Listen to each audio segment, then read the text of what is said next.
should record this. So I will hit record real quick, you guys. Address or restate what this call is. This is our Tuesday Mastermind group. We are discussing expanding your network and attracting new followers. And I am turning the time over to Kim Lima. Take it away, Kim. Hey guys. So before I speak, I just want to say I'm not an expert in this. I just wanted to kind of step up and take a topic, and I felt like going to the marketing impact, I'd actually have value to present. And I actually am doing this kind of not changing my brand, but really outreaching to more people. But if there's anything that I've realized, I don't want more people. I want my people. And I think that if you look at a lot of us in 2016, we attracted more people. Like our pages grew, like we had higher Success Club points, whatever. But I personally don't think that the people that came into my business actually did serve my business. And so for what I've kind of stepped away from this marketing impact and realized, and then I've actually realized it myself in my own personal business, is I really actually want to be more specific as to who comes into my business and who I work with, rather than having it would be nice to have a viral video go crazy and then you have 100,000 people, 100,000 likes and stuff like that. But, for me, I just don't think that is something that would probably happen. And I don't think it's something that, viral is viral. And it's something that we can control, but we can control what we're putting out there as to who comes. I am 45 years old, going to be 46.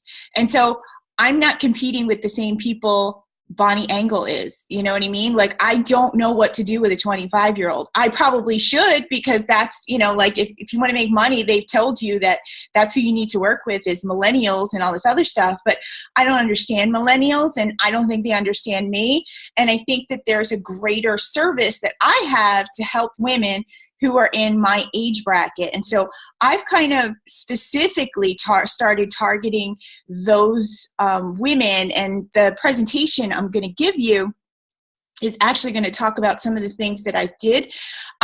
If there's anything that we've learned from Marketing Impact, is that if you're not doing video, you are really shooting yourself in the foot, to the point that it really, like Facebook and everything else, is moving to video. I mean, like Courtney talked about Snapchat. Snapchat is like insane. And that's all it is video. And, for my age, for people who watch my Snapchat, they like my video things. But if I was 25 years old, that wouldn't work. 25-year-olds use Snapchats very privately, like they send Snapchats to each other, and they only like pictures. They don't want to hear you talking and stuff like that.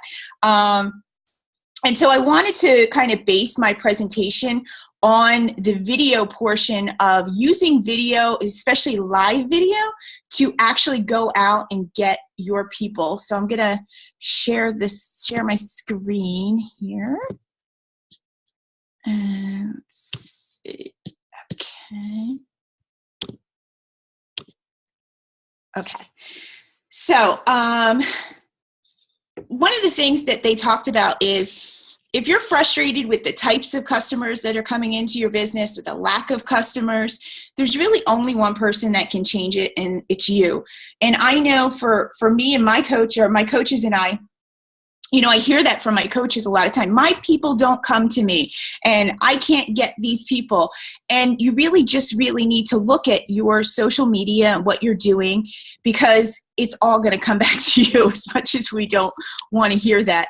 And the reason why you need to do video is because you don't need people to like you. You don't need more people to like you. You need more people to trust you. And if you can get people to trust you, then you will have people that will come into your business that you like you, that even want to do this business, that actually want to get, health and, get it healthy, or whatever they want out of this business. And the reason that you need to build trust when you want to build trust is live video is the number one way to fast track that process. And I have to tell you guys, I have been doing video since when I was a baby coach. And I have always loved to be in front of the camera. I am a shy person. So when people meet me in person, they're like, wow, you're really like introverted, you're shy. And I'm like, yeah, because like when I'm in front of a video camera, that to me is like, it's not acting, but I just feel like I can naturally be myself. And I feel like because I've always done video, that is the number one reason why people join me. Like when I ask people, like, what did you see? Or what did you, like, what made you join me? They're like, your video. Most of my newest clients in 2017 and the later part of 2016 are from Snapchat. It's like insane. And so there is this level of trust that gets built when you do live video with people. And so the funniest thing is they had like all these different speakers, and each speaker shared their first live video or their first video on camera, and it was freaking awful. It was like you see this person doing this speech and they're so, like they're so awesome and they're wonderful. Like even Brendan Bouchard spoke. And it's like we all have to start somewhere. And so we have to kind of get over this like, well, I'm not good on video and I'm not that. You're not going to get better by not doing video. And so the one thing that people should know is people watch your video on mute. Because most people are at work, most people are in a doctor's office or whatever, and they don't have their volume like blaring. And so you need to figure out how to grab people's attention without saying a word. I know that when I go and I do my videos, I'm like this, like I'm like ready to jump out of my seat, like, because I feel like when people look at my video, they want like, why is she so happy? Like, why is she so, and they would probably want to see what she wants. I know that I can go back and I can look at my videos and the ones where, I look good, and it's not even about makeup because I have videos that I have no makeup and I look like a goofball, but it's just that energy that comes out and you really need to put that. A lot of times when people do a live video, they're just kind of standing there and they're like, oh, let me see who jumps on. Oh, is somebody jumping on? Oh, can you guys give me some likes so I see that you're on, like whatever. You've just lost half of the people that clicked on your video because you're just like, okay, guys, like I'm just going to wait for people to jump on and stuff. And I know that I'm guilty of it too. And so this is a typo from my assistant, my new assistant. And Shailene said that when you work with the assistant, you're going to want to kill them when they make mistakes. And you have to get used to it. So it's 2 to 5 seconds to grab someone's attention. So here are some top 10 tips for live video. And this is something that I didn't realize. In the beginning part of your video, you need to tell people why it matters to them. Because I know for myself, like sometimes when I do a live video, like I do that, like, oh, I don't see anybody on. Like, are you on? Go to the meat of why somebody matters to them. And so if you're doing one like on, you can't lose weight or whatever, you need to tell people that, hey guys, if you're tuning in and you're somebody that just can't lose those last 10 pounds, you're going to want to stay on this video and you're going to want to listen, because what I'm going to tell you is probably going to make you walk away from this video going, oh my God, like big aha moment. And so a lot of times that I know that I've gone back and watched other people's live videos and they don't even get to like what they're talking about until like at least 10 people have jumped on. And the thing is, guys, is that don't get so caught up in your live people jumping on, because people are going to keep watching that video. And so make sure the topic of what you're doing actually makes sense. So it's not like, 2 minutes of somebody just being like, oh, is somebody on, whatever, because that's the one thing that they told us. Number 2, tell people in the beginning what you're going to talk about. People like lists. People like numbers. And so when I do my live videos, I always say 5 ways or 3 ways, because I just think people like that. They like knowing that they'll have the 3 things. Sometimes I actually even type out what I will speak about, because some people are watching at work and things like that. And that's just actually feedback I've had from other people that have talked to me. Let people know who it's for. So like one of the things Shailene Johnson does is she tells people like who it's for, so that the people who are not her people can get off the broadcast. Like she has 2 different kinds of groups of people. She has people who are like know her for fitness and people who know her for business. And so you need to let people know, like, hey guys, if you're somebody who is looking for another income stream or whatever, you're going to want to stay on and listen. And so let people know like who it's for. I personally have started, since I'm kind of changing my brand a little, I specifically talk about if you're over 40. And does it mean that people who are under 40 are going to jump off? Yeah, but the ones that are close to 40 actually still stay on, and I still work with them. But the ones who are 25, who I would never work with, and let's face it, if they're picking a Beachbody coach and you're 25, you're not going to pick me, and it's okay. There's lots of other Beachbody coaches that could probably serve them better. And so don't be afraid to let people know like who it's for. Let people know your related experience. It's not about being an expert, but it's about like why they should listen to you. And so when people, like if I give tips about like how I changed my diet after I got diagnosed with cancer, I tell people like, I'm not an expert. These are things that I've learned myself in trying to change my diet.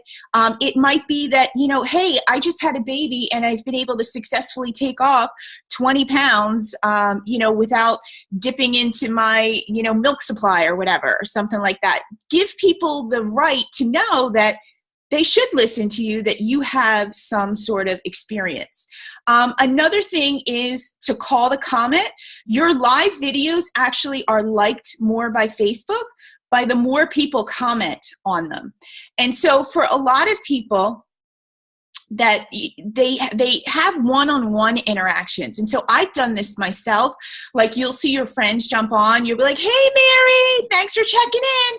And you know what? The only people that care about that interaction are you and Mary. Everybody else doesn't care. And so try not to do that, and try to build interaction between your people. And like an easy thing that they shared with us is just say, hey guys, we're waiting for people to jump on, but just let me know, do you have a dog or a cat at home? And people will like give you that information. A lot of times I tell people, tell me where you're watching from, what state you're watching from. And even if people are not watching my live video, they still comment on that. They still will tell me what state. Another thing I do is, what's the weather like where you are right now? Like I'll say like, hey, it's rainy here. What's the weather like? So that you can start getting people to comment on your video. Another huge thing that we heard is don't be afraid to do topics that are not your brand, because I know that we've gotten into this laser focus of this is my brand and these are the only things I speak about, but there's still things that you can talk about that might not be your brand, but still might be interesting. Like for instance, one of my coaches is works in radiology, and she knows a lot about living wills. And living wills is not her brand, but yet she can have a lot of people that are her people that are going to find that topic interesting, because a lot of people come to the hospital, they don't have a living will, they don't realize why it's so important. And so that's just like a little example of how you could be sharing something that totally isn't your brand, but it's something that you might have a little expertise in. And stuff. And so don't be afraid to be so into your brand that you don't think that you can do other kinds of videos. Another thing is showing up consistently. Like I do a live video every day. And sometimes if I'm having a good day, then I do like up to 3 live videos a day. And those live videos do more for my business than any inspirational quote, than any before and after picture. It's just very strange.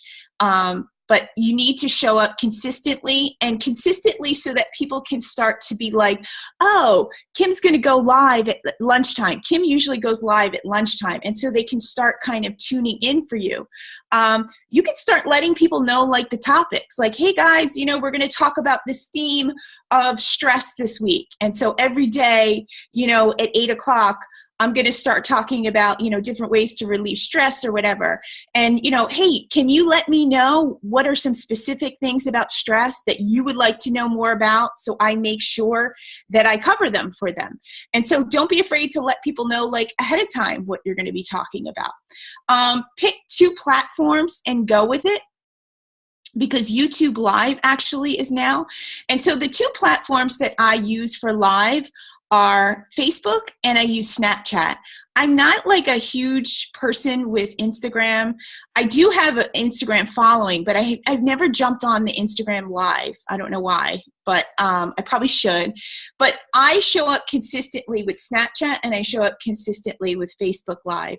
And so like there's points now on Snapchat, if I haven't done my workout at 7:00, people are like snapping me like, where are you, girl? Like, what are you doing? And things like that. Another thing people don't realize when they do live videos is to give people somewhere to go. And so a lot of times I invite people at the end of my live videos to join my group. And even if my topic wasn't specifically about my challenge group, I will tell them where they can go, where, you know, they can get an email. You know, maybe it's like they can message something, maybe they can write their questions down, like give them a call to action, something to do at that video. And then the last thing is to bring your energy. And I think that people don't realize that when you're on video, your energy needs to be like almost twice as much as if you're just regular. And so there are times, and I know this sounds stupid, that like my husband was like, what are you doing in there? I was like, I'm jumping up and down. And so I do that whenever I have to get on a video or something like that. I just kind of change my state and jump around and move around and stuff. And then the next part is I wanted to spend time in to attract your people is your story, and telling a story and not a product. And one of the things that I heard this weekend is, you know, it's this myth that we only have one story when we have a ton of stories. And I think for us guys, like we're the successful coaches. And so our story that we've told from the beginning might change. I know my story has changed a little bit. And there's so many facets of what our story has changed. And sometimes our original story that got us involved with Beachbody, like sometimes like somebody had said like, you know, oh, well now we have like all these, you know, we have a higher rate of living or whatever, like people can't, you know, they can't, connect with us for that and stuff like that. Well, guess what? There might be other people that can connect with you with different parts of your stories, because I don't know about you, but being richer didn't make my problems go away. And so I still have a different set of problems. And yet this business, Beachbody, still helps those problems. It still helps me get to the next level. And so maybe you just need to think about the different problems that you still have and how this business still kind of changes things for you. The one thing they talked about with a story is a lot of people retell a story rather than relive the story. And the way you relive a story is by telling it from the moment before there's a crescendo.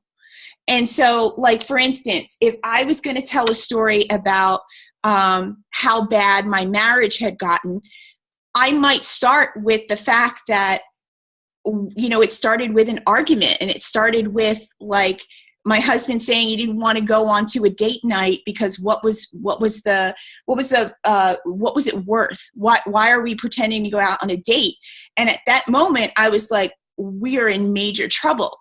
And when you tell your story from like that point, people are like hooked into you. People are like, well, I want to hear like how she fixed her marriage. I want to hear like what happened.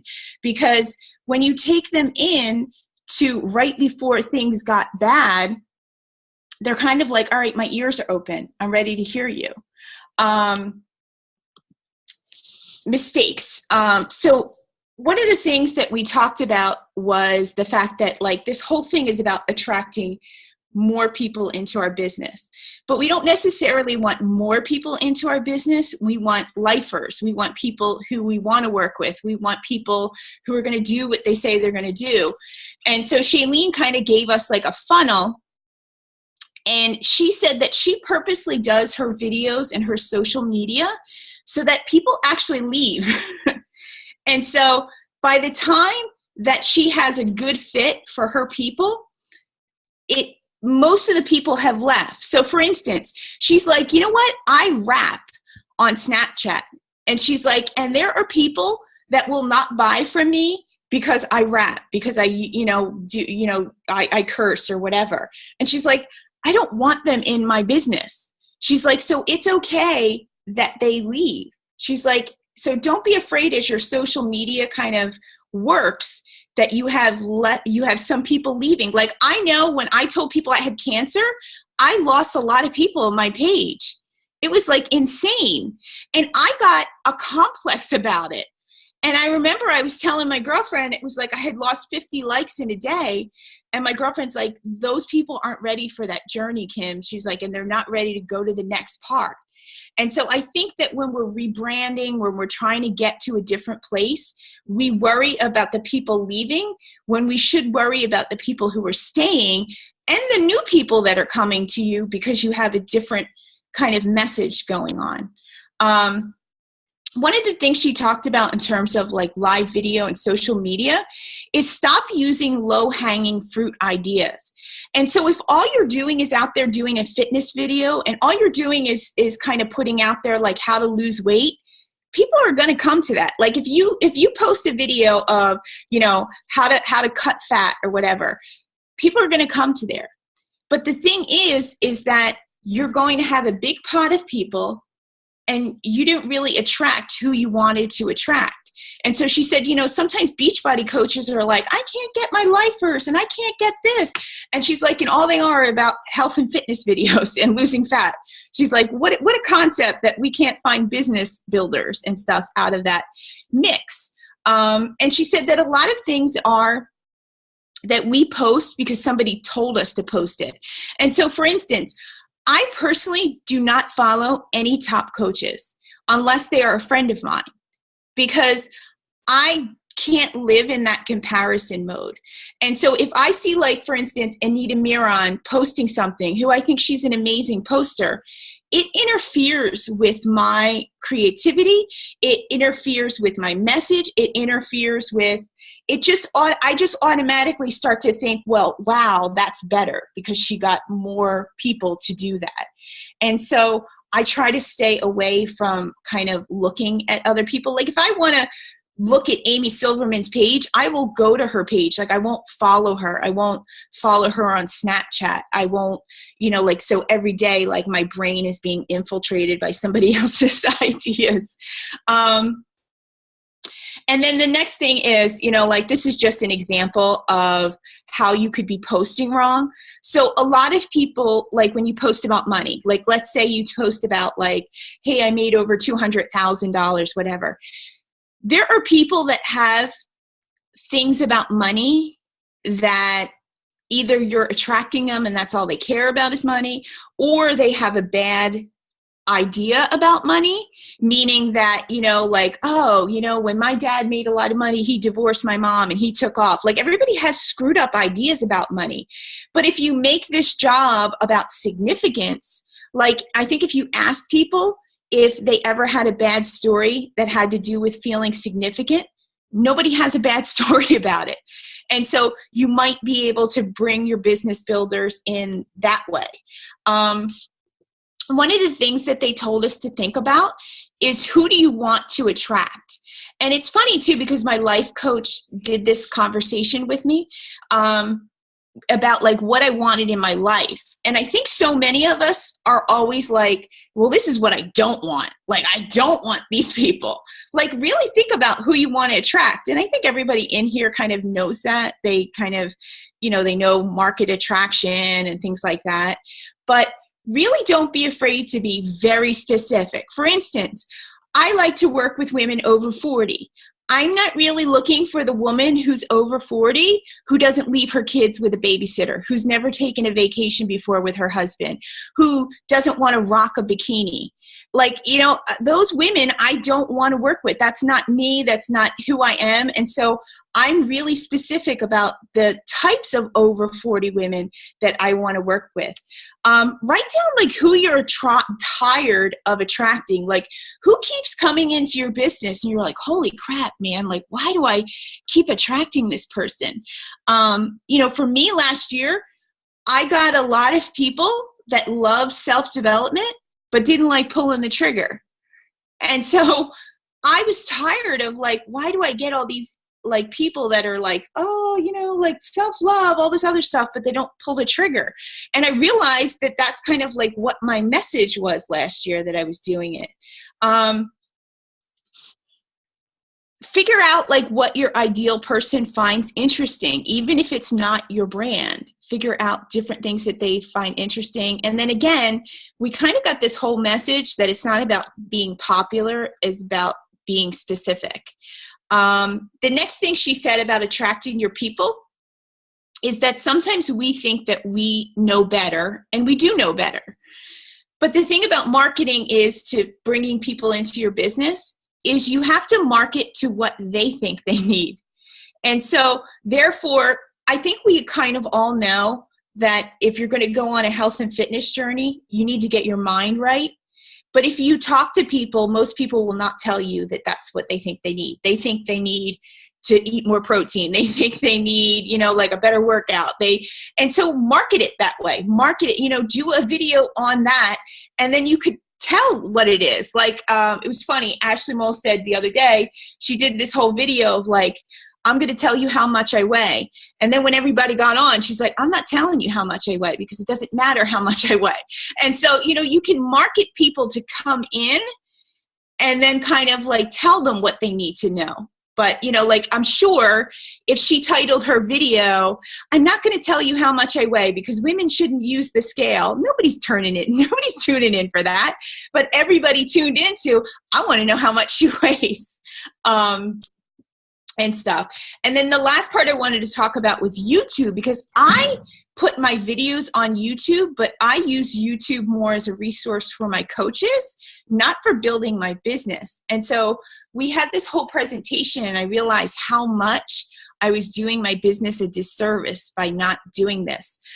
So when people search things, 53% more likely to come up on a Google search is your YouTube video rather than a text post.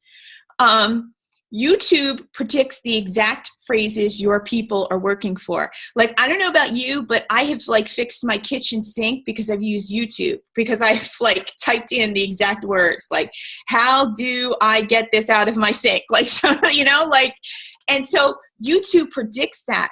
It's also the second most used search engine.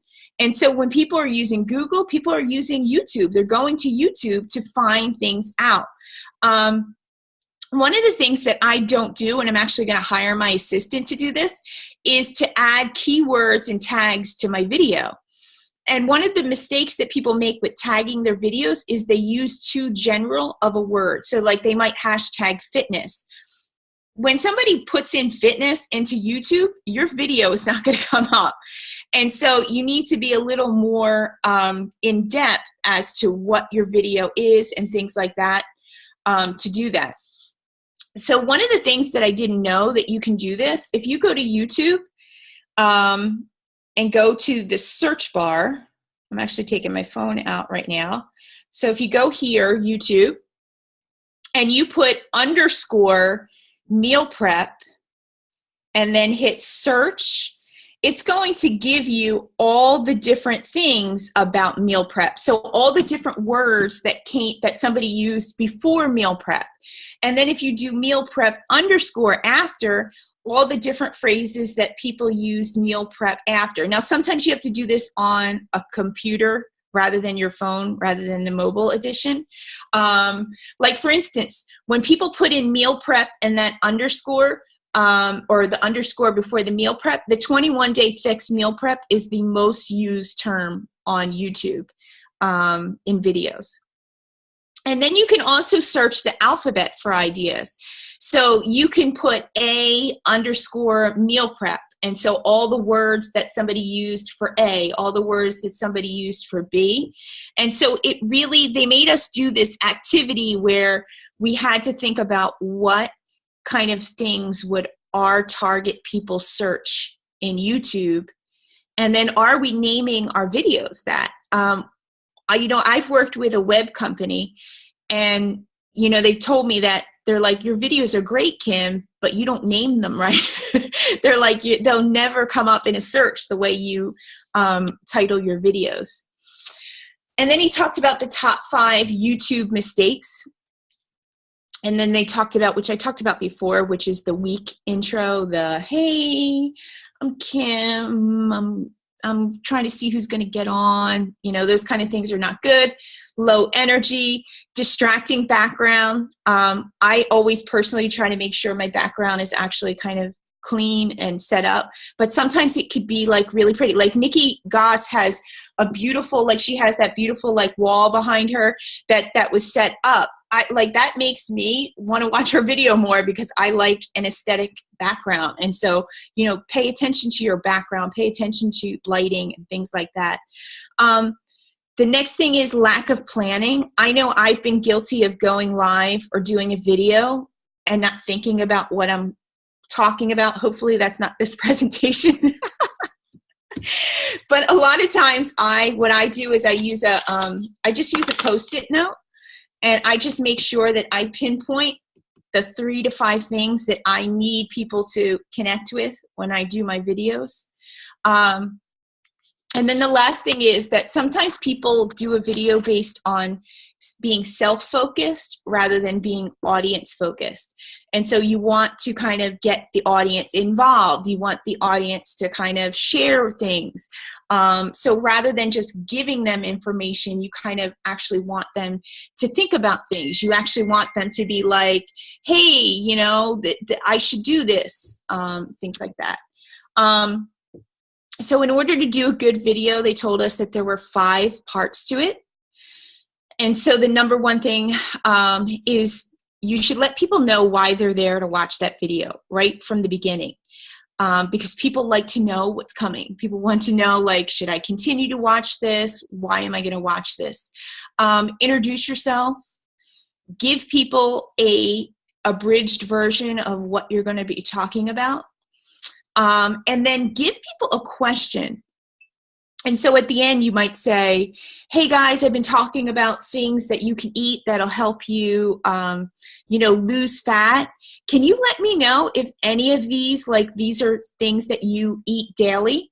Or are these things that are not in your diet? And so people will feel obliged to okay, share that. Because the more interaction, again, on YouTube you have under a video, the better it gets liked, the higher it comes up in search engines. And then again, call to action. One of the things that I remember watching Brittany Leggetti is that she has a call to action at all of her YouTube videos, because I used to watch a lot of her training videos. It was hey, if you want to be a coach, go here. And those things come in at the end that they can be added. And so homework, and this is homework that they gave us, so I thought I would send it to you. Think of 5 live videos that won't attract the people you don't want. Because we're always let me do this video and it'll track my lifers. But sometimes you need to think about those videos that are going to make sure that those people you want no parts of working on are around. I curse a lot. That's me. And you know what? anyway, like I had like this aha moment on Saturday. I was like, I'm always like trying to make sure that people think that I'm a good person, or people think like, you know, oh, she's not this, whatever. I've been cursing since I was younger. I probably am always going to curse. I don't feel like it's a character flaw. And if you think it's a character flaw, then you probably don't belong on my organization.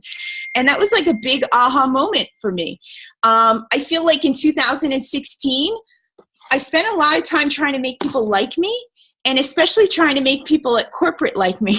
And I don't feel like I did anything more. And I think that I kind of watered down who I am and my brand. And so I'm kind of back to who I am. And, you know, I'm kind of a little outrageous and kind of in people's faces. And I went back to that.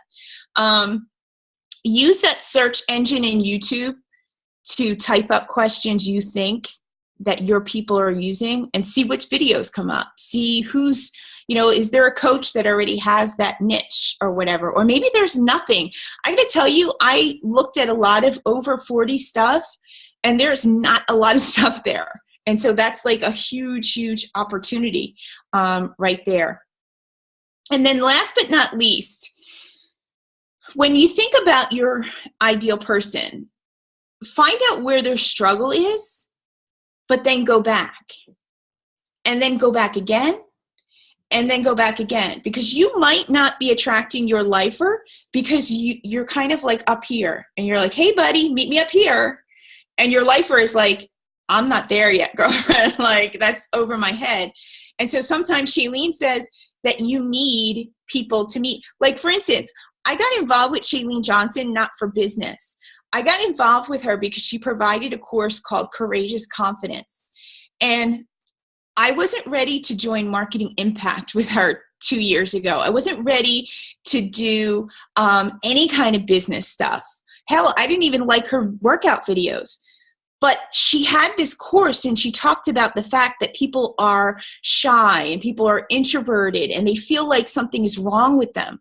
And she explained it that, no, you just need skills. There's skills that you can learn. And I was like, yes, sign me up. And that was such a huge game changer for me, signing up for that course, that I became a lifer to her. Like, whatever she puts out, Shailene, I will buy, I will go to her, because she met me where I was. She met me kind of like as the person who felt like she couldn't walk into a room without, like, you know, blending into the wall and stuff like that. And so sometimes we need to go that far. So that's all I have, guys. I didn't read the comments though. I think there was comments, but I'm not sure. Kim, that was amazing. Yes, there were a lot of comments, but they were mainly like, yes, exactly that. Like, boom, we did. Yeah. So I don't know. Were there any questions that you guys had that maybe we could hit on quickly? I want to be able to wrap this video so that it's a tight video. So let's maybe ask some poignant. Okay. I have one quick question that I posted way back. I think I had like a million questions, but one super curious about, because you know when you go live, like say on your regular page, and then sorry, my dog's eating my headphones. Oh well. But then he just went out the door. So like I'll have this great live stream and I'll get great interaction. I'm like, well, shoot, I really need to go do it on my business page too. But I'm fresh out of motivation. Like I feel like I put everything out there. And so do you go live on your business page or your regular page? I do it whenever I feel the need of what I'm doing. Like I go live on my personal page when there's something that I feel like my coaches need to hear and my existing customers. And I feel like I go live on my business page when I feel like I'm trying to get potential people, if that makes sense. Yeah. I just struggled so much with my like page. And even though I've gotten the likes way up, I just struggle with interaction. So I always feel like, is it wasted to go do it over there? Should I do it over there and then share it on my regular page? Like, I tell people that I'm going live. So if I have something that I'm going to be sharing, I'm like, hey everybody, I'm getting ready to go live with my country heat workout. Go check me out and then put your link to your like page. And I always get my normal friends, my aunt, whoever, over on my like page commenting on my video along with my That's a good idea. I like that a lot. Yeah, that's a really good idea. Okay. I'll sip it. No, that's okay. Any other, that was a great question and great comments back. Any other thoughts or questions, you guys? No, awesome. All right. Well, Kim, thank you so much. That was incredible. We appreciate your time and effort that you put into that, and just appreciate you being willing to share.